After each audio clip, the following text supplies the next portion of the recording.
बिस्मिल्लाहिर्रहमानिर्रहीम अस्सलामु अलैकुम वरहमतुल्लाहि वबरकातुहू। आपकी बात खुसूसी पॉडकास्ट के एक और शानदार एपिसोड में आपको खुशामदीद कहते हैं।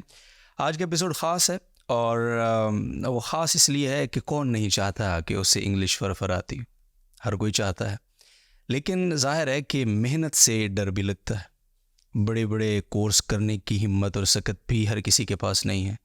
बड़ी बड़ी एकेडमीज़ के लिए वक्त निकालना भी हर किसी के बस में नहीं है। ये सारे चैलेंजेस हैं, लेकिन आज इस शख्सियत के साथ इस पॉडकास्ट में हमने गुफ्तगू की है। और वो शख्सियत, अगर आप उनसे मुलाकात कर लें और उनके बताए हुए तरीके जो इंशाल्लाह इस पॉडकास्ट में हम सुनेंगे, अगर आपको कुछ भी नहीं आता, अगर आपको सिंपल बस ABC आती है या वो भी टूटी फूटी ही है, फिर भी वो आपको चंद दिनों में, थोड़े से दिनों में, मैं उनको घंटों में अगर डिवाइड करूं या घंटों कहूं, दिनों भी ना कहूं तो ये गलत नहीं होगा। आप फर इंग्लिश बोलेंगे और ऐसी इंग्लिश बोलेंगे कि सुनने वाले हैरान हो जाएंगे कि भाईजान आप किधर से क्वालिफाइड होकर आए हैं। तो आज हमारे साथ मौजूद है जनाब सर इमरान साहब, गुजरांवाला से तशरीफ़ लाए हैं। इस पॉडकास्ट में उनको खुश आमदीद कहते हैं और गुफ्तगू का आगाज़ करते हैं। अगर ये पॉडकास्ट आपने मिस किया तो फिर इसका मतलब है कि आपकी इंग्लिश सीखने की नीयत है ही नहीं, एम ही आप वहम का शिकार हैं। तो इस पॉडकास्ट को आखिर तक आपने देखना है। तो आइए उनसे गुफ्तगू शुरू करते हैं। अस्सलाम वालेकुम रहमतुल्लाह। वालेकुम सलाम व रहमतुल्लाह। क्या हाल है सर, खैरियत से? अल्हम्दुलिल्लाह। सबसे पहले तो आपको जामिया रशीद में खुश आमदीद। इंग्लिश सीखना जो है वो हर एक का, जिस तरह मैंने कहा कि ख्वाब इसलिए है कि ये नहीं है कि उसको इंग्लिश से कोई प्यार और मोहब्बत है, ज़रूरत है इस वक्त। चाहे कोई मज़दूरी करने के लिए कहीं जाना चाहता है, चाहे वो किसी जगह जॉब करना चाहता है, कोई भी, यानी मुल्क के अंदर या बैरून मुल्क, उसको ज़रूरत पड़ती है इस कॉमन लैंग्वेज की। लेकिन वही बात है, चैलेंजेस हैं, मसाइल हैं। हमने सुना कि सर इमरान साहब जामिया रशीद में हैं और उन्होंने माशाल्लाह एक ख़ास तरीके से इंग्लिश सिखाना शुरू की हुई है। और मैंने आपके कुछ स्टूडेंट्स से भी मिला, आपके साथ जो इस सेशन में शरीक टीचर थे उनसे भी मुलाकात हुई, तो बहुत ज़बरदस्त फ़ीडबैक था। तो आगाज़ करते हैं आपके तारुफ से, ये ज़रूरी है। उसके बाद ये सारा कुछ आपसे हमने सुनना है और सीखना है और समझना है कि कैसे आपने ये पूरा सिलसिला शुरू किया है और किस तरीके से आप इस इंग्लिश को इतना आसान बना के लोगों को माशाल्लाह सिखा रहे हैं। तो आगाज़ आपके तारुफ से ऑफ कोर्स। तो सबसे पहले तो अपने मुताल्लिक़ कुछ बताइए कि कहाँ से, कैसे, क्या आपने ख़ुद कहाँ से पढ़ा सीखा?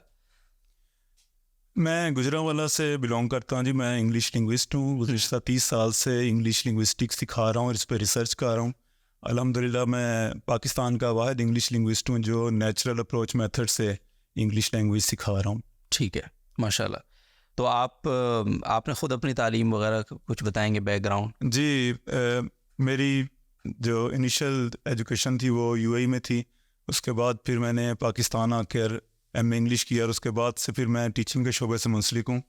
और तब से मेरा ये जो इंटरेस्ट था वो इंग्लिश लिंग्विस्टिक था और अल्हम्दुलिल्लाह 30 साल हो गए हैं इस पर रिसर्च कर रहा हूँ और अल्हम्दुलिल्लाह ये सिखा रहा हूँ। माशाल्लाह, ज़बरदस्त।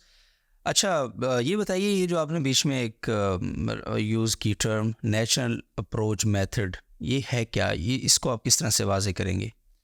देखें, अभी हम आपस में उर्दू बोल रहे हैं, बातें कर रहे हैं उर्दू में, तो ये जो उर्दू हमने सीखी है बेसिकली ये 2 जगह से सीखी है। सबसे पहले तो जब हम पैदा होने के बाद ही हमने अपने वालिदैन घर वालों से नेचुरल अप्रोच मेथड से उर्दू लैंग्वेज सीखी। उसके बाद स्कूल्स और कॉलेजेस में जाकर, मदारस में जाकर हम लोगों ने बुक्स से ये फर्दर इसमें मज़ीद इजाफा किया। जब आप इंग्लिश की बात करते हैं तो इंग्लिश आप लोगों ने नेचुरल अप्रोच मेथड से हमने घरों में अपने पेरेंट्स से नहीं सीखी होती। इसी वजह से जब हम स्कूल्स और कॉलेजेस में जाते हैं तो वो हमें इंग्लिश सीखने में बहुत बड़ा गैप नज़र आता है जो उर्दू के मुकाबले में है। अगर कभी हम इंग्लिश को भी इस तरीके से नेचुरल अप्रोच मेथड से सीख लें तो इट मीन्स कि हम लोग उसे उसी तरह पढ़ सकते हैं जैसे उर्दू को। जिस तरह उर्दू के लिए आपको चंद सालों के बाद बच्चा खुद उर्दू की किताब पढ़ सकता है, उसको समझ सकता है, तो इंग्लिश भी आप बड़े आराम से समझ सकते हैं। तो ये वो नेचुरल अप्रोच मेथड है जिसके ज़रिए आप किसी भी लैंग्वेज को एट द फर्स्ट स्टेज पे सीखते हैं। तो ये बेसिकली 2 स्टेजेस हैं किसी भी लैंग्वेज को सीखने की। फर्स्ट है नेचुरल अप्रोच मेथड से सीखना, देन आप उसे बुक्स वगैरह से सीखें। तो इंग्लिश में ये चीज़, ये स्टेज है, मिसिंग है। तो इसी को बेस बना के इस स्टेज को कवर करने के लिए ये मेथड जो सा डेवलप किया गया है और अल्हम्दुलिल्लाह ये सक्सेसफुल है। इसके रिजल्ट्स आपके सामने हैं। ज़बरदस्त। अच्छा, जिस तरह नेचुरल अप्रोच मेथड को आपने बयान किया कि मिसाल दी कि बच्चा होता है वो अपने वालिदैन से आहिस्ता आहिस्ता आहिस्ता, उसको ज़ाहिर चंद साल का एक प्रोसेस चाहिए होता है। तो अगर हम इसी पे क्यास करें और इसी की साथ इसको मुताबिकत इसकी बनाएं तो फिर तो हमें ये जो आप वाला तरीका है इंग्लिश सीखने के लिए भी हमें ज़ाहिर है 2, 4, 5 साल दरकार होंगे कि हमारी ज़ुबान पे वो फर आए, तो क्या इतना वक्त चाहिए होता है आपके तरीके से? जी, मैं इसकी मिसाल इस तरह दूंगा कि यहाँ से हमारे कोई दोस्त जो कि यहाँ पे मजदूरी करते हैं, बाहर भी चले जाते हैं, यूरोप वगैरह जाते हैं, वहाँ जाकर भी वो जाके ज़ाहिर है लेबर का काम कर रहे होते हैं। तो जब वो 2-3 साल बाद वापस आते हैं तो आप देखेंगे वो बेहतरीन इंग्लिश बोल रहे होते हैं। हालांकि हमें पता है कि वहाँ जाके वो किसी किस्म की स्टडीज़ नहीं करते, कोई बुक्स कोई चीज़ नहीं है। दूसरी बात ये है कि उन्हें वो लैंग्वेज सीखने के लिए टाइम बहुत थोड़ा मिलता है, क्योंकि मोस्टली उनका टाइम तो ज़ाहिर है काम में गुजर जाता है। अगर वो इतने मसरूफ़ रहने के बावजूद और इतनी कम अपॉर्चुनिटीज़ के साथ 2 साल में इंग्लिश सीख सकते हैं, तो इसका मतलब ये हुआ कि हमें जब अगर बच्चे को सिखानी है इंग्लिश लैंग्वेज तो उसके लिए कितना टाइम रिक्वायर्ड है। तो अल्हम्दुलिल्लाह जो मैं टाइम इसमें यूटिलाइज़ करता हूँ वो सिर्फ 7 दिन है। तो 7 दिन, जी बिल्कुल, ये 7 दिन का टाइम है। और अल्हम्दुलिल्लाह मैं ये टाइम फ्रेम पहले देता हूँ, जिस तरह जामिअत रशीद में आने के बाद भी मैंने टाइम फ्रेम दिया तमाम असातिज़ा और स्टूडेंट्स को कि 7 दिन बाद आप कुछ भी देख कर, सुन कर, पढ़ कर और सोच कर इंग्लिश में बयान कर सकेंगे। और अल्हम्दुलिल्लाह आपके सामने रिज़ल्ट है। आज हर स्टूडेंट उस क्लास का जिनकी तादाद 100+ थी, और वो हर स्टूडेंट माशाल्लाह इंग्लिश को देख के, पढ़ के, सुन के मुकम्मल तौर पे सुना सकता है। ये फर्स्ट स्टेज है। देन फर्दर स्टेजेस होती हैं, तो ये 7 डेज़ की एक हमारी स्टेज होती है। तो इस तरह से आगे फिर फर्दर सही करते हैं। ज़बरदस्त। अच्छा, 7 दिन में आप ये कह रहे हैं कि इंग्लिश माशाल्लाह वो फर्स्ट स्टेज क्लियर करता है और ज़बरदस्त अंदाज में स्टोरी टेलिंग, इंग्लिश बोलना, उसके लिए बड़ा वो यानी एक सक्सेस स्टोरीज़ हैं आपके पास। तो फिर मुझे ये बताइए कि यकीनी तौर पे अगर 7 दिन में वो इतना फ्रीक्वेंट या फ्लुएंट इंग्लिश बोल रहा है, तो वो उसके लिए फिर उसकी जो बुनियाद है उसके पीछे काफ़ी सारी डिग्रीज़ का होना ज़रूरी होगा ना, कि वो पहले से उसने कोई, जिस तरह आपने एमए इंग्लिश किया हुआ है, उसने बेसिक थ्योरी सारी पढ़ी हुई हो, टेंसेस वगैरह सारे पढ़े हुए हों, और फिर वो आपके पास आया तो 7 दिन में आप उसको बोलने के काबिल, फर बोलने के काबिल बना सकते हैं। तो फिर उसके लिए बुनियादी तालीम कितनी शर्त है आपकी इस नेचुरल अप्रोच मेथड में आने के लिए, एनरोल होने के लिए, और 7 दिन के बाद कुछ काबिल बनने के लिए, बोलने के काबिल बनने के लिए? देखिए, इसका जवाब आप खुद जज कर सकते हैं कि नेचुरल अप्रोच मेथड से क्या प्री क्वालिफिकेशन रिक्वायर्ड हैं। जब एक बच्चा एक ज़ुबान बोलना शुरू करता है तो उससे पहले कौन सी डिग्रीज किताबें उसने पढ़ी होती हैं या कौन सी डिग्री हासिल की होती हैं। इसी तरह जब एक बंदा बाहर से रह के 2-3 साल बाद वापस आता है तो वो कौन सी डिग्रीज या किताबें पढ़ता है। देन उसका आपको ये हम जिस तरह कंपैरिजन कर सकते हैं कि एक बच्चे को भी इसी किस्म की डिग्रीज बुक्स की को ना ये, तो इसका मतलब ना तो एज इसमें मैटर करती है, ना ही इसके लिए प्री क्वालिफिकेशन रिक्वायर्ड है। जस्ट आप आएँ, और मैं, हमारे पास जो मोस्टली स्टूडेंट्स आते हैं अफगानिस्तान से आ रहे हैं, बलूचिस्तान से आते हैं, केपी से आते हैं, अब तो अल्हम्दुलिल्लाह और से भी लोग आके यहाँ पे रहकर सीख के जा रहे हैं। गुजरांवाला में मेरे पास तो जितने भी लोग आते हैं उनमें से मोस्टली ऐसे हैं कि जिनकी वर्डली एजुकेशन कोई नहीं है, कंटेम्प्रेरी एजुकेशन कोई नहीं उनकी। मोस्टली वो लोग मदारस से लिंक्ड हैं, तो उनकी दीनी तालीम होती है, और उनमें से अक्सर ऐसे जिन्हें ABC भी नहीं आती। तो किसी किस्म की प्री क्वालिफिकेशंस, किसी किस्म की कोई हमें रिक्वायरमेंट नहीं है एजुकेशन की।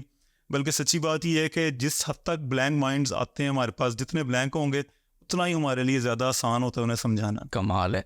नहीं, आप मिसाल जो दे रहे हैं मैं थोड़ा सा समझने के लिए ना, कि मैं इसको यानी हज़म करना किसी के लिए भी उतना आसान नहीं होगा ना, जाहिर सी बात है कि एक तरफ आप कह रहे हैं कि जो बच्चे शेख और बच्चा था उसके पास कौन सी डिग्री होती है, लेकिन अगेन उसके लिए एक वक्त चाहिए होता है ना, 4 से 5 साल का शुरू, यानी एक आगाज़ की लैंग्वेज के लिए। और फिर जो बाहर मज़दूरों की आपने मिसाल दी, उनको भी एक सर्टन टाइम तो दरकार होता है। आप कह रहे हैं कि सिर्फ 7 दिन में? जी बिल्कुल। तो या तो आप वक्त बढ़ाएं या फिर क्वालिफिकेशन बढ़ाएं। आपने कुछ भी नहीं बढ़ाया और 7 दिन में आप कैसे इसका थोड़ा तरीका बताएंगे, क्या करते हैं आप फिर ऐसा? बेसिकली इसके अंदर जो तरीके की जहाँ तक बात है, ये एक चीज़ अगर आप मुझे कहें कि मुझे यहाँ बैठे बैठे गाड़ी ड्राइविंग करना सिखाएं, तो वो बात चीज़ें प्रैक्टिकल होती हैं ना, तो इसलिए उसको आप बैठ के या थ्योरी के ज़रिए नहीं समझा सकते। तो इसके लिए भी ज़ाहिर है ये एक सारा प्रैक्टिकल सारी एप्लीकेशन है इसकी। तो इसलिए हाँ, ये है कि मैं इसके बारे में इतना सिर्फ बता सकता हूँ कि जो मेजर डिफरेंस है एक हमारी जो एक कह लें कि रवायती ट्रेडिशनल एजुकेशन का सिस्टम है और इसमें पढ़ाने में, वो क्या है कि उसकी बेस टोटली आपकी ग्रामर पर है एक लैंग्वेज के सिखाने की। हमारी बेस कॉमन सेंस पे है। आपको कहा जाता है इंग्लिश के अंदर कि जो आपने कहा ये गलत है, टीचर्स कहते हैं गलत है, इसकी सलाह करें। हमारे जिस तरह हम सिखाते हैं इसके अंदर कोई चीज़ गलत नहीं होती है, बल्कि बच्चों को रियलाइज़ करवाया जाता है कि आप कुछ भी इंग्लिश में बोलो उसका कुछ ना कुछ मानी है। तो आप कुछ भी बोलो, आप आज़ाद हो, लेकिन समझो कि जो मैं बोल रहा हूँ उसकी सुनने वाले को क्या समझ आ रही है, सुनने वाला क्या रियलाइज़ कर रहा है। जब आपने एक स्टूडेंट को फ्री कर दिया कि जो मर्जी बोलो, तो इट मीन्स कि वो जो भी बोलेगा उसको पता होगा इसका कोई ना कोई मानी है। जिस दिन वो इसके मानी समझना शुरू कर देता है तो इट मीन्स कि उसको इंग्लिश लैंग्वेज पे ग्रिप होगी, उसके बाद वो गलत उसके मुंह से निकलता ही नहीं है। तो हमारा ये बेसिकली पैटर्न है। मैं इन शॉर्ट यही यहाँ पे बता सकता हूँ। जैसे मैंने बताया कि ये काम मोस्टली जो है, ये सारा काम एक एनवायरनमेंट क्रिएट किया जाता है और ये सारा रिजल्ट उस एनवायरनमेंट का है। तो इसके लिए आपको वो वहाँ पे मौजूद होना, देखना तभी है। और अल्हम्दुलिल्लाह इसके रिजल्ट जामिअतुल रशीद में भी इस वक्त 100+ स्टूडेंट्स हैं जिन्होंने कोर्स ऑलमोस्ट कंप्लीट कर लिया, वो भी रिजल्ट उनके सामने है। और बाकी जो स्टूडेंट्स हैं जिन्होंने पहले कोर्स किया उनके भी रिजल्ट सामने हैं। और जैसे मैंने बताया कि ये टाइम फ्रेम्ड है, इसमें आपको एक टाइम दिया जाता है, उस टाइम में आपको रिजल्ट ना मिले, अगर ना मिलना तो दूर की बात है, उस टाइम के अंदर भी ना अगर मिले रिजल्ट, तो समझें कि फिर जो भी ये नेचुरल अप्रोच मेथड है, ये most of the other methods जिनके बारे में क्लेम किया जाता है, ये भी फेक है। और अगर ये जेन्युइन है तो इसका विद इन द टाइम आपको रिजल्ट मिलना चाहिए। और जैसे मैंने कहा कि इसकी कोई डिमांड नहीं होती, टाइम दिया जाता है आपको, उसके अंदर आप प्रूव अगर होता है देन आपने को फीस पे करनी है, अदरवाइज के कोई चार्ज। क्या बात है, अच्छा जी। तो ये तो मनी बैक गारंटी के साथ सारा पैकेज जा रहा है। मनी बैक तो तब वो जब वो पेमेंट हो गई हो। नहीं, एक इस्तिलाह है ना मार्केट में, जी। तो उस लिहाज से मैं बात कर रहा हूँ। चलें जी, बहुत शुक्रिया। अच्छा, टेंसेस जो है ना हमारे यहाँ जी, इंग्लिश अगर आप आज मैं अगर बात करूँ कि हमारे बच्चों को आप इंग्लिश लिटरेचर में BS के लिए भेजते हैं जब, तो वहाँ भी उनको ना सारी थ्योरी और वो जितना भी उनको पढ़ाना है, सारा जो पूरा डिग्री के पूरा प्रोसेस है, 4 साल की वो डिग्री है। मेरे अपने कुछ अजीज़ हैं, उन्होंने वो BS इंग्लिश लिटरेचर इस गर्ज से किया था कि हम जब ये फ़ारिग होकर आएंगे तो हम बस इंग्लिश तो हमारी साइड पे हो चुकी होगी ना, बाकी तो फिर बाकी काम हम बाद में फिर देखेंगे, CSS के लिए अप्लाई करेंगे। लेकिन सरप्राइजिंगली वो 4 साल यानी FSC तक एक अच्छी खासी एजुकेशन, टेंसेस वेंसेस सारे उधर कवर हो गए और इधर फिर आगे की जो जितनी, लेकिन वहाँ भी वो 4 साल गुजारने के बाद भी बेचारे वो आज भी किसी सर इमरान साहब की तलाश में है कि उनको कोई इंग्लिश सिखा दे। तो लोगों का कहीं ना कहीं ध्यान ये होता है कि टेंसेस के बगैर, जिस तरह हम अरबी की बात अगर करें तो जब हम अरबी पढ़ने आते हैं या हम दरअसल निज़ामी शुरू करते हैं, लेट्स सपोज, तो उसमें पहला साल हमारा सारा फोकस होता है अरबिक ग्रामर के ऊपर, क्योंकि उसके बगैर हम आगे जितनी भी हमारी अरबी की बुक्स आ रही हैं, चीज़ें आ रही हैं, उनको नहीं हम पढ़ सकते।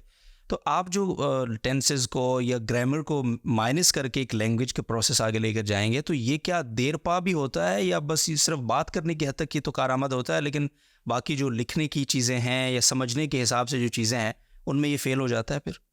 देखिए जी, मैं इस कंसेप्ट का बिल्कुल कायल नहीं हूँ कि जी बोलने वाली इंग्लिश अलग होती है, स्पोकन इंग्लिश अलग हो तो रिटन इंग्लिश अलग है। ये एक मिसकंसेप्शन है। इंग्लिश लैंग्वेज अगर आपने सिखानी है तो ऐसी सिखाएं कि अगर वो स्टूडेंट इसको किसी भी लेवल पर, मैं सिर्फ BS की नहीं कह रहा, मैं PhD लेवल तक कह रहा हूँ, अगर वो लिखना चाहे तो उसके अंदर 100% एक्यूरेट ग्रामर हो। मैंने ये नहीं कहा कि मैं ग्रामर नहीं सिखाता, मैंने कहा कि मैं ग्रामर, किसी किस्म के ग्रामर बच्चों को उलझाता नहीं हूँ। मैं grammar in the very practical form में सिखाता हूँ उनको, बच्चों को, जो कि उनको महसूस नहीं होता कि हम ग्रामर, अगर मैं ग्रामर को सिखाने के बाद बच्चों को इस्तेमाल के काबिल नहीं बना सकता तो ग्रामर बेकार है। बिल्कुल। जब हम इल्म नाफ़े का जिक्र करते हैं तो इल्म नाफ़े का मतलब ये है कि ऐसा इल्म हो जिसको आप प्रैक्टिकली ज़िंदगी में इस्तेमाल करके उससे नफ़ा हासिल कर सकें। तो अगर मुझे कोई ऐसी चीज़ सिखानी है, टेंसेस या उसकी थ्योरी, जो कि ज़िंदगी में इस्तेमाल नहीं हो सकती, तो बेकार है। तो मैंने ये वाज़ेह तौर पर बताया कि जो सिखाते हैं, हम लोग कोर्स करवाते हैं, उस कोर्स के अंदर मुकम्मल ग्रामर शामिल होती है। आप जब बच्चा आपका बोलेगा तो उस वक्त भी उसकी 100% एक्यूरेट ग्रामर होगी, और उस किसी किस्म के एग्जाम पे भी अगर जाके वो लिखेगा तो उसके अंदर वो ग्रामेटिक एक्यूरेसी 100% उसकी लाजमी होगी। ज़बरदस्त। अच्छा, आम तौर पे जितने लैंग्वेज सेंटर्स हैं पूरे मुल्क में इस वक्त काम कर रहे हैं और उनकी बड़ी ऑथेंटिसिटी भी है, लोगों का उधर रुझान भी बहुत है, जबकि ये वाला जो तरीका है जो आप बता रहे हैं, इसकी कोई, मैंने ऑनेस्टली मतलब मैं पहली बार इसको सुन रहा हूँ। तो यानी वहाँ जो एक मुग़लक तरीका है, हमने भी कहीं ना कहीं उन तरीक़ों से हम भी गुजरे हैं, तो हमें पता है कि ज़ाहिर सी बात है सीधा सीधा रिवायती तरीका है। तो आपका तरीका तो देखने में, सुनने में बड़ा आसान लग रहा है, तो वाई नॉट फिर आपके तरीके को उतनी पजीराई नहीं मिली पाकिस्तान में, या तशहीर उतनी नहीं हो सकी, या लोगों को उतना यानी पता नहीं चल सका अभी? क्या वजह समझते हैं इसकी? देखें, मैं ये समझता हूँ कि अल्लाह ताला ने नबियों को भी आजमाइशों के बाद अता किया, तो निज़ाम है ना, उन लोगों ने मेहनत की, उन्हें मिला, मैंने मेहनत की है, मेरी इब्तिदा हुई है, अल्हम्दुलिल्लाह आज मैं जामिअतुल रशीद तक आया हूँ, मुझे इधर इनवाइट किया गया है, और मैं समझता हूँ कि जामिअतुल रशीद मेरा इंशाल्लाह इब्तिदा है, प्लेटफॉर्म है, मुझे मिल गया यहाँ से, इसके बाद इंशाल्लाह पूरी दुनिया मुझे जानेगी, और इंशाल्लाह ये चीज़ है, ये मेरा काम है मेहनत करना। हाँ, वो कुछ हमारी रिक्वायरमेंट्स हैं पब्लिसिटी के हवाले से, दूसरी चीज़ें, यकीनन ये जो publicity is the mother of business है, तो ज़ाहिर है वो चीज़ें हैं, उस पर इंशाल्लाह काम करूँगा, लेकिन फ़िलहाल मेरा काम है सिर्फ मेहनत करना, मेरा फोकस मेहनत करने पे है, अल्लाह ताला की वो ज़ात है कि जब उसने रिस्क देना होता है पत्थर के अंदर भी कीड़े को देता है। तो अगर जहाँ पे मुझे अल्लाह ताला ने यहाँ तक पहुँचाया है, इंशाल्लाह आगे भी लेके जाएगा। तो मेरा मेन फोकस रिसर्च पे है। सही। मुझे सिर्फ स्टूडेंट्स को जस्ट ये स्किल सिखाना ही नहीं है, साथ साथ रिसर्च करनी है, क्योंकि नबी पाक सल्लल्लाहु अलैहि वसल्लम का फरमान है कि अगर आपका आने वाला कल गुजरे हुए कल से बेहतर नहीं है तो आप नाकाम है। तो मुझे पता चल गया बड़े साफ लफ्ज़ों में कि कामयाबी का ज़रिया क्या है। मुझे हर दिन इसमें मज़ीद इम्प्रूवमेंट करनी है। आज मैं 7 दिन का कह रहा हूँ कि 7 दिन के अंदर मैं पहली स्टेज कवर करवाता हूँ, इंशाल्लाह कल मैं 2 दिन तक भी करवाऊँगा। माशाल्लाह। तो मेरा टारगेट मेहनत करना है इंशाल्लाह, बाकी अल्लाह ताला का काम है कामयाब। सही है। अच्छा, ये जो आपने अपना जो स्टेजेस के बताया कि 7 दिन के लिए फ़र्स्ट स्टेज मेरा 7 दिन में कवर होता है, तो कितने स्टेजेस है टोटल आपके, अगर मैं पूछूं? जी, ये जो शॉर्ट कोर्स होता है इसके अंदर हमारी सिर्फ 4 स्टेजेस होती हैं। ठीक है। तो 1 माह के अंदर एक स्टूडेंट इस काबिल होता है कि वो मुकम्मल तौर पर किसी से भी इंग्लिश में कन्वर्सेशन के दौरान इंग्लिश को लिसनिंग मुकम्मल तौर पर समझ सकता है।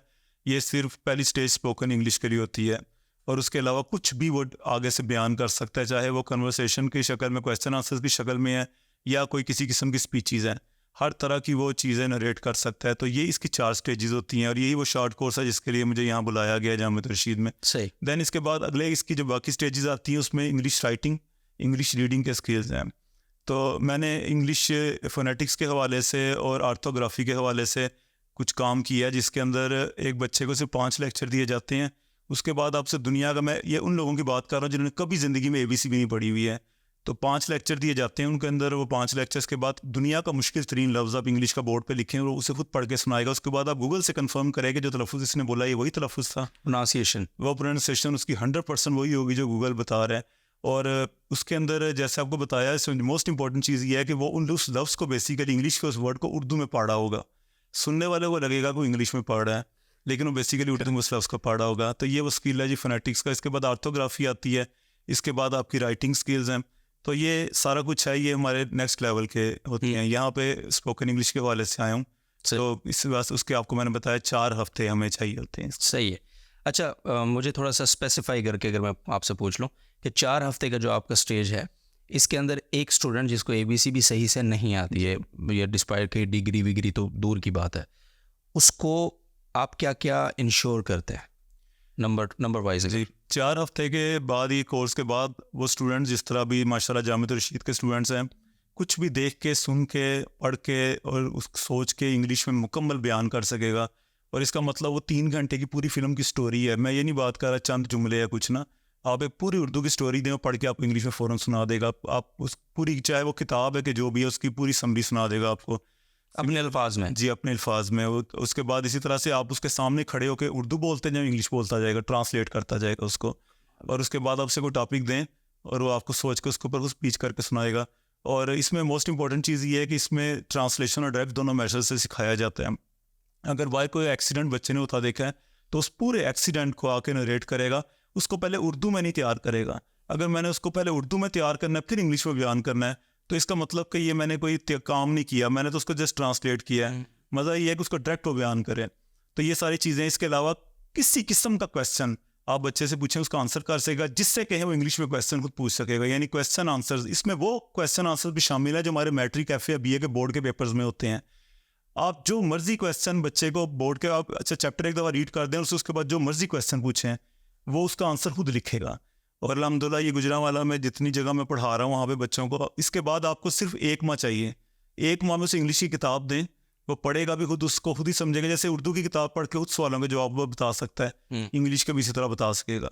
और ये मैट्रिक, FA, BA हर लेवल पे इसी तरह से है। उसके बाद अगर उसको फिर भी रट्टा ही लगाना है इंग्लिश का, तो फिर ये कोर्स बेकार है। बिल्कुल कमाल है, बड़ा ज़बरदस्त आपने माशाल्लाह। यानी वो पूरी 3 घंटे की फिल्म 1 महीने के अंदर अंदर, यानी वो उसको नरेशन, उसका क्वेश्चन आंसर और इस चैलेंज के कोई भी सवाल आप करें, ये इटसेल्फ एक बहुत बड़ा कमाल है। अच्छा, ये बताइए सर कि एक तो ज़ाती एफ़र्ट होती है ना, असल कामयाब इंसान वो है जो अपने बाद जानशीन तैयार करे और फिर उनको फैलाए जगह जगह। अब ज़ाहिर है आप अकेले आदमी, अल्लाह ताला आपको सेहत ईमान की सलामती रखे, लेकिन ये है कि आपको अगर अपनी इस कॉज़ को, इसको आप कॉज़ बनाकर आप चले हैं माशाल्लाह, तो आपने कुछ ऐसे लोग तैयार किए हैं जो मुख्तलिफ, अब आप तो गुजरांवाला में आपकी अकेडमी है, मैं उस पर भी आता हूँ कि उस अकेडमी का थोड़ा सा तारुफ आप करवाएं, बट कराची या लाहौर या इस्लामाबाद, ये जो बड़े बड़े शहर हैं हमारे, जहाँ पे बहुत बड़ी तादाद में लैंग्वेज के लिए लोग ज़ाहिर है सेंटर्स का रुख करते हैं और मुश्किल तरीके इख्तियार कर रहे हैं, फिर भी नतीजा हासिल नहीं हो रहा मतलूबा, तो यहाँ आपको अपने लोग तो तैयार करने पड़ेंगे, इसके ऊपर कोई प्लान है कोई? जी बिल्कुल, माशाल्लाह। जैसे मैंने आपसे कहा कि यहाँ पर भी मेरी जो सोच है वो यही है कि जो हमने इल्म नाफ़े वो चीज़ें हैं जो आपके जाने के बाद भी सदका जारिया के तौर पे जारी रहती है, तो ज़ाहिर है इसके लिए आपको स्टूडेंट्स तैयार करने हैं। और अल्हम्दुलिल्लाह गुजरांवाला में भी यहाँ भी आने का मकसद यही था कि असातिज़ा को ट्रेन करने का मकसद ये है कि आगे वो इस चीज़ को लेके चलें।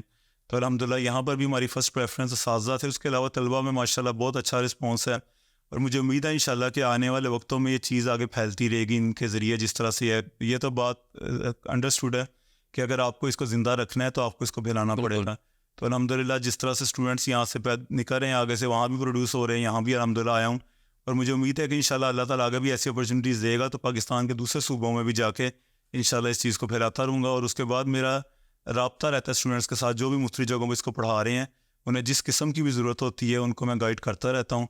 और अल्हम्दुलिल्लाह आहिस्ता आहिस्ता ज़ाहिर एक्सपीरियंस का कोई नेमुल बदल नहीं है, वक्त इंशाल्लाह गुजरेगा तो एक वक्त आएगा कि वो लोग मेरे सक्सेसर्स बनेंगे और इंशाल्लाह इसमें हम बाग नहीं रखेंगे। एक ट्रेंड ये है कि जब आप कोई मुतबादिल पेश करते हैं ना किसी भी फील्ड में, तो जो पुराने हजरात होते हैं उनकी तरफ से एक बहुत ज़बरदस्त किस्म का रद्द अमल आता है।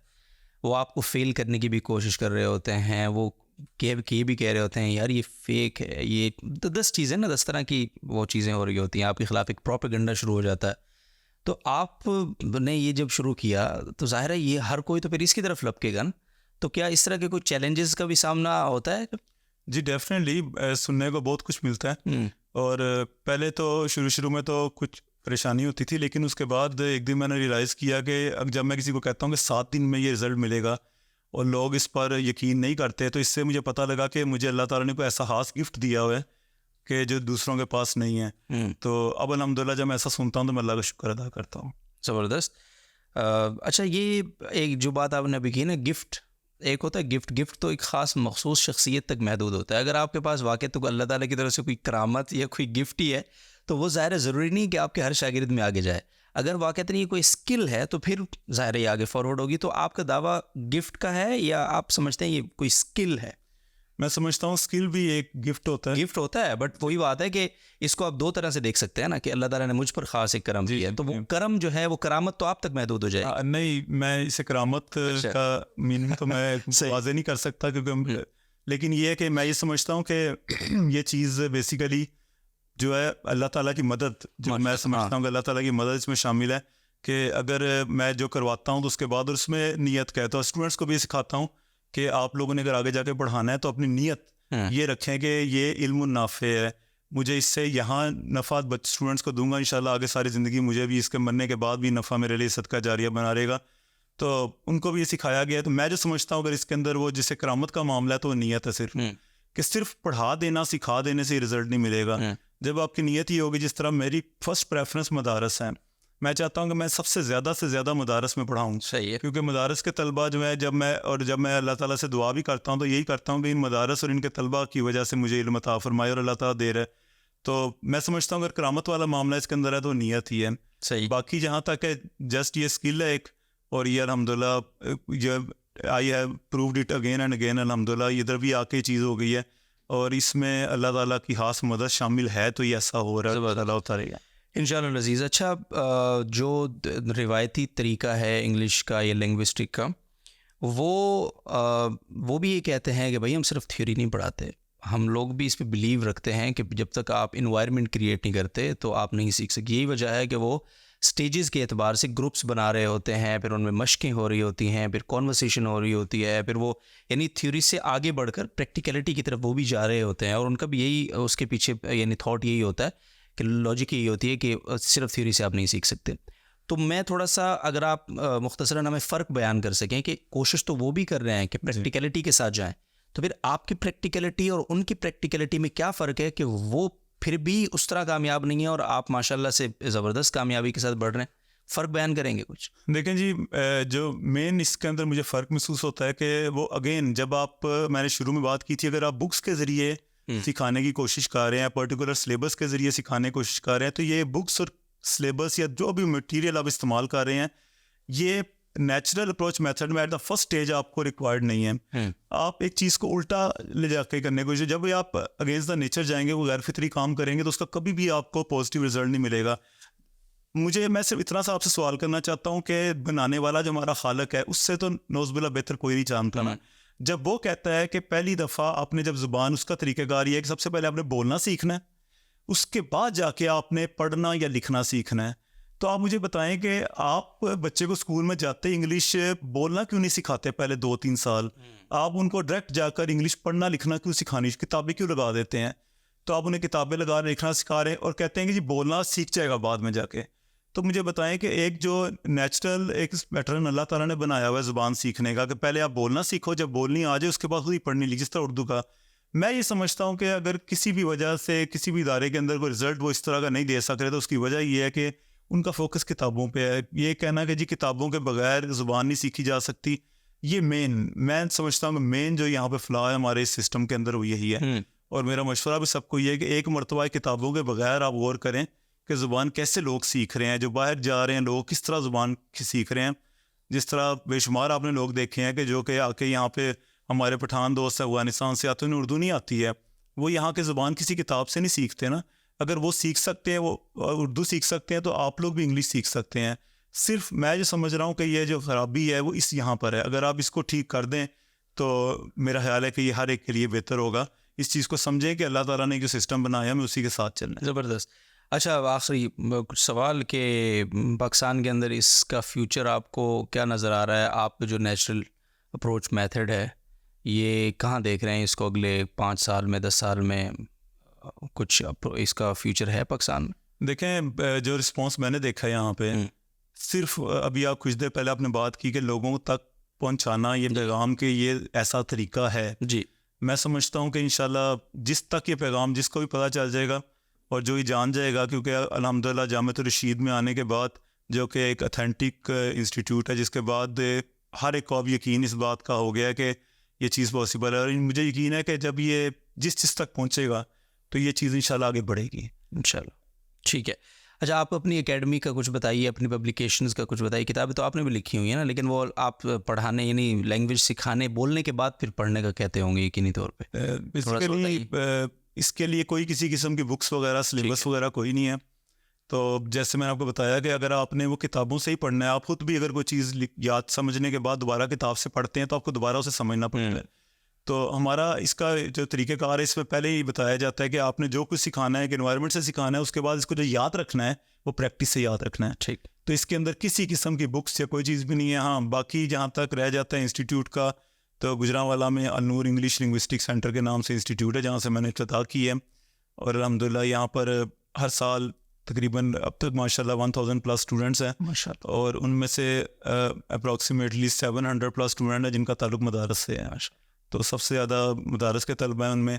इसके अलावा स्कूल कॉलेजेस के प्रोफेशनल्स भी आते हैं, सब इससे कोर्स को कर रहे हैं।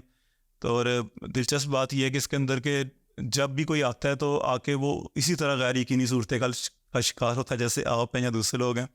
और अल्हम्दुलिल्लाह अल्लाह ताला ने मुझे कभी मायूस नहीं होने किया, कभी भी जब भी शुरू किया है तो हर मरतबा ये है कि जो चीज़ तवक्को होती है वो उसका वैसा रिजल्ट अल्हम्दुलिल्लाह। माशाल्लाह, ज़बरदस्त। आपकी कुछ पब्लिकेशंस भी आप मुझे बता रहे थे बैक ऑफ कैमरा, उनका कुछ तारुफ कराना चाहेंगे? देखें, बेसिकली वो बुक्स थी कुछ जो मैंने काम किया ग्रामर पे। ठीक है। लेकिन अल्लाह ताला का एक निज़ाम है कि जब उसने आपको कोई बड़ा तोहफ़ा देना होता है, बड़ी कोई नेमत देनी होती है, तो उसके लिए आपको पिछली नेमत वापस करनी पड़ती है ना। अगर मुझे आगे बढ़ना है तो मुझे अपनी पिछली जितनी भी मेहनत मैंने की हुई उस सबको जो है सेक्रीफाइस करना पड़ेगा, क्योंकि वो नया पैटर्न है, उस पर दोबारा नए सिरे से काम करना पड़ेगा। तो मैंने वो कई बुक्स लिखी, उन बुक्स के ऊपर तमाम मैंने जितना भी काम था ग्रामर से मुतलका किया था। लेकिन जब मुझे अंदाज़ा हुआ कि ये वो रास्ता नहीं है जिसमें चल के आप इंग्लिश बोल सकते हैं, तो फिर उसके बाद मैंने फिर उन किताबों को आगे चल के किया। और अल्हम्दुलिल्लाह जिस जगह पे मैं बैठा हूँ यहाँ पर, जैसे मैंने आपको बताया, किसी किस्म की बुक्स की कोई ज़रूरत नहीं। इसलिए मैं कभी किसी को सजेस्ट नहीं करता कि मेरी लिखी हुई बुक्स लें आप, उन्हें पढ़ें, क्योंकि वो ग्रामर बेस्ड बुक्स हैं और उनके अंदर वही रवायती चीज़ें आपको मिलेंगी जो कि दूसरे राइटर की बुक्स में मिलती हैं। और वो कभी भी आपको इंग्लिश बोलने के काबिल नहीं बना सकती या खुद लिखने के काबिल नहीं, ये सलाहियत पैदा नहीं कर सकती। सही। वोकैबुलरी के लिए तो ज़रूरी होती है ना बुक्स, कुछ ख़ास बुक्स होती हैं जिनके अंदर सिर्फ अल्फाज, ज़ख़ीरा अल्फाज जिसको हम कहते हैं, वो मौजूद होते हैं। तो वो तो याद कर सकते हैं, या वो भी कोई नेचुरल तरीका है आपके पास? जी बिल्कुल, वोकैबुलरी का भी नेचुरल तरीका है। जिस तरह से अगर आप गौर करेंगे कि वोकैबुलरी हमें सीखना तो एक अलग चीज़ है ना, हाँ कि मैं जी रोज़ाना 10 लफ्ज़ सीखूंगा, मैं वीडियोस देखूंगा तो मुझे आ जाएगी। वोकैबुलरी को सीखना काम नहीं है, वोकैबुलरी को याद रखना काम है ना, हाँ कि जब मैं उसे इस्तेमाल करने जा रहा हूँ उस वक्त मेरे मुंह से वो लफ्ज़ निकले। मेन चीज़ ये है जिस चीज़ की हमें ज़रूरत है ना, तो उसके लिए किताबें या ये चीज़ें तो कभी भी आपको काम वो देख लें, आप कितने अल्फाज मानी याद करते हैं बचपन से लेकर स्कूल लेवल पे, सही बात। उसमें से कितने आपको अब तक याद है ना। तो मैं समझता हूँ कि इसका एक तरीक़ेकार इस्तेमाल करना है इसका ना, कि आप उसे इस्तेमाल करें। हम इस्तेमाल करवाना हमारा काम है उसको ना, कि जब आप उससे कर रहे हैं तो उसको यूज़ करना है आपने। अब इसके लिए डिफरेंट काइंड्स ऑफ मेथड्स हैं, कि आप जब एक वोकैबुलरी बच्चे को चाहते हैं कि उसे याद रहे, तो उसके अंदर आपने उसको ऐसा एक क्रिएट करना है, एनवायरनमेंट अगेन वो क्रिएट करना है आपने, जिसके अंदर वो उसके सामने घूमती रहे, बार बार वो वोकैबुलरी आती रहे, उसे यूटिलाइज़ करता रहे। आप जब भी अगर कोई चीज़ आपको याद करना है कि ये लफ्ज़ मैंने पहले कहाँ सुना था, तो आपका दिमाग इस तरह फंक्शन करता है, ये लफ्ज़ मैंने पहले कहाँ, जैसे ही आपको मुकाम याद आएगा आप उस लफ्ज़ का मानी भी याद आ जाएगा। इसे कहते हैं यूटिलाइजेशन। तो हम जिस तरीके से करवाते हैं कि हम इनको वोकैबुलरी इस्तेमाल करवाते हैं, दैन इसके अंदर भी वोकैबुलरी की भी किस्में हैं। पहले बेसिक वोकैबुलरी जैसे 500 वर्ड्स हैं, सबसे पहले स्टूडेंट्स को वो आने चाहिए। आप स्टूडेंट्स को कहते हैं जी बस ये 4000 लफ्ज़ याद कर लो, 5000 लफ्ज़ याद कर लो, ये ठीक है, लेकिन उसमें भी आपको पहले वो लफ्ज़ चाहिए जो 500 पहले, सबसे पहले कौन से सीखने हैं जो डेली लाइफ में उसके रोज़ाना उससे इस्तेमाल करने हैं, और वो उन्हें याद नहीं कराने हैं आपने ना, आपने उन्हें इस तरह इस्तेमाल कराने हैं कि जब कभी भी उसको उसकी ज़रूरत पड़े उसे याद आए कि मैंने ये लफ्ज़ कहाँ सुना था। तो ऐसा आप इन्वायरमेंट क्रिएट कर देते हैं कि उसको लाजमी वो दोबारा लफ्ज़ याद आता है, और इस तरह वो वोकैबुलरी उसकी हमेशा फ्रेश रहती है। ज़बरदस्त। अच्छा, आखिरी सवाल ये है कि एक बहुत इस पर बहुत बात होती है, अगेन वो लोग जो एकेडमीज़ के हक़ में नहीं है ज़्यादा, तो वो ये कहते हैं कि यार इंग्लिश सीखनी है ना, एक ही तरीका, और वो ये है कि सुनो, बस सुनो। उसके लिए वो सजेस्ट करते हैं कि जी मूवीज़ देखो, इंग्लिश मूवीज़ को देखो, ज़्यादा से ज़्यादा सुनो सुनो सुनो सुनो और आप सीख जाओ।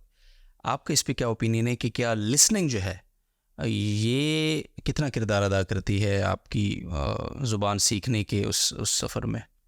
सिर्फ लिसनिंग अगर हम कहें तो वो तो कोई ख़ास इफेक्टिव नहीं है। हाँ, listening and then realization, realize करना, ये चीज़ बहुत ज़्यादा फ़ायदेमंद है। यकीनन इंसान भी जो शुरू से जो नेचुरल मेथड्स हैं उसमें लिसनिंग ही है। आप भी जो भी ज़ुबान सीख रहे हैं लिसनिंग के ज़रिए सीख रहे हैं।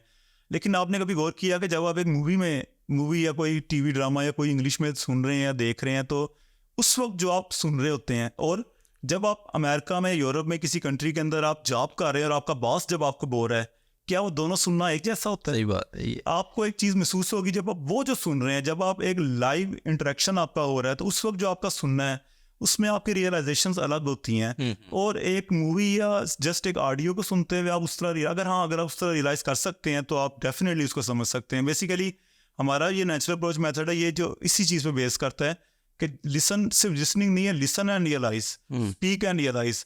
तो वो माहौल ऐसा बनाना है कि आपको रियलाइज़ हो कि ये कि जो बोल रहा है क्या बोल रहा है। जब आपको रियलाइज़ होना शुरू हो जाता है, इसके अंदर एक्सेंट का प्रॉब्लम होता है, उसके हाल हैं किस तरह से बोलने वाले कि हम इंग्लिश समझ आए, और उसके बाद फिर आगे से बिल्कुल आसान है हमारे लिए। सही।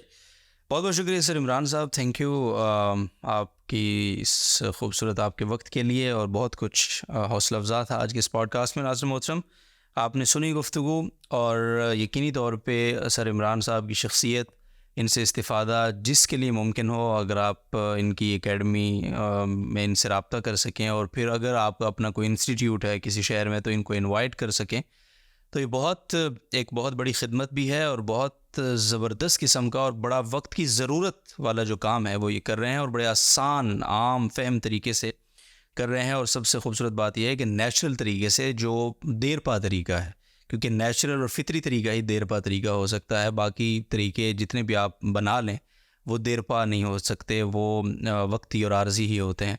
तो अल्लाह ताला इनको और तरक्कियाँ दे, बरकतें दे, हमारी दुआएं हैं। और आपका कोई भी फ़ीडबैक हो, कोई सवाल हो, तो आप कमेंट्स बार में पूछिए, हम इंशाल्लाह आप पूछ के आपको दोबारा अर्ज़ कर देंगे। और बाकी आपने अन्नूर इंग्लिश एकेडमी ग़ालिबन गुजरांवाला, उसका आपने कोई फ़ेसबुक पेज वगैरह है आपका? जी, फ़ेसबुक पेज है, वो विज़िट आप कर लें इंशाल्लाह। तो आपको वहाँ रहनुमाई के लिए भी नंबर्स वगैरह वहाँ पे होंगे, ईमेल एड्रेसेस होंगे, कोई वेबसाइट भी यकीनी तौर पे होगी, तो आपको इंशाल्लाह रहनुमाई भी मिलेगी। लेकिन आप भी अपने आप को इंग्लिश लैंग्वेज का जो है वो माहिर बना सकते हैं, और आसान तरीके से बना सकते हैं। तो अब ये बहुत फ़िक्रमंद होने की आपको ज़रूरत नहीं है। सर बहुत शुक्रिया अगेन, थैंक यू। इजाज़त दीजिए, अपना ख्याल रखिए, अल्लाह हाफ़िज़।